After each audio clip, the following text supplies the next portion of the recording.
Hey guys, welcome to tutorial video. Today I will be showing you how to redeem a Lyft promo code online, and now let's start right in. Now to redeem Lyft promo codes on your computer or on your mobile app, the same thing. First open up your preferred browser, as I have already opened the Google Chrome, and on the search box click over there and type in lyft.com like this and you can enter.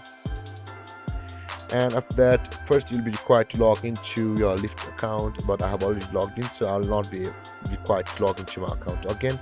After logging in, go to your profile section like this, and after you are on your profile, you can see the right profile but not the rent profile. The renter profile will be entered with something else, but you can go to you back. You need to go to right and go to your right profile, and this will be available. Whereas on the left side of your screen you can see the promos option available over here. Click on the promos, and there is the place to enter your promo code over here, and after entering your promo code click on submit, and that net worth value will be available on your Lyft account on here.